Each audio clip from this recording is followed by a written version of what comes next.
साथियों, आपका एक बार पुनः स्वागत है टोटल टीचर्स न्यूज पर।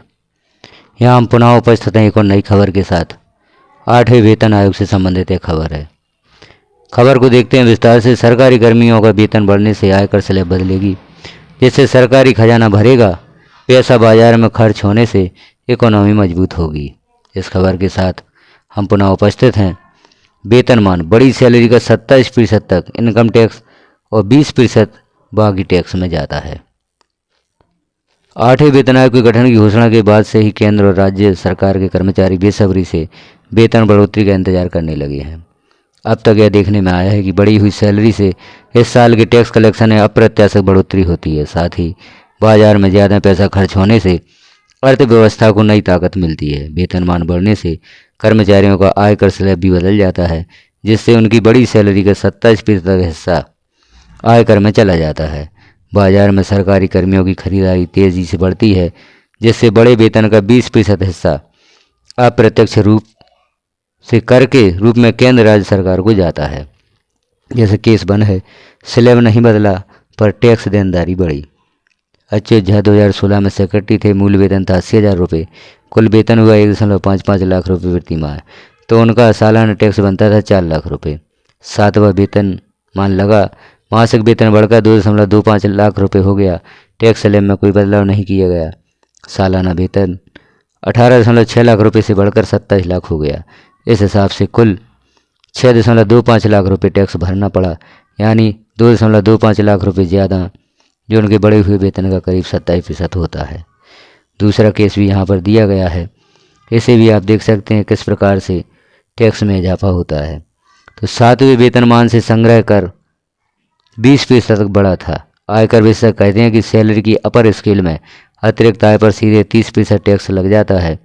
निचली स्केल में आने वाले कर्मचारी व अधिकारी जो पिछले 10% स्लैब 7 से 10 लाख में आते थे, वे 15 या 20% के स्लैब में चले जाते हैं। इनको भी बड़ी सैलरी का 10 से 20% हिस्सा टैक्स के रूप में देना पड़ता है। अब यहाँ पर पर्सनल टैक्स और उसमें बढ़ोतरी किस प्रकार से हुई है, यह भी आप देख सकते हैं। जैसे 5वां वेतन, 6वां वेतन, 7वां वेतन, 17वां यहाँ पर जानकारी दी गई है। और नीचे हम देख रहे हैं नए वेतनमान की खरीद से बढ़ती है, टैक्स कलेक्शन बढ़ता है, अर्थव्यवस्था को फायदा होता है। बैंक व दूसरी सरकारी कंपनी में भी पेज रिवीजन होते हैं। मूल वेतन बढ़ने से HRA, DA, TA पर भी असर पड़ेगा। जैसे मूल वेतन बढ़ता है तो कर्मचारियों का DA और TA भी बढ़ता है।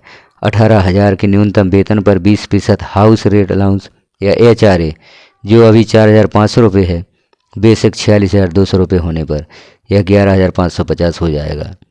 18,000 रुपये के मूल वेतन और औसतन सालाना महंगाई भत्ता या DA 6% की दर से 1,080 रुपये होता है।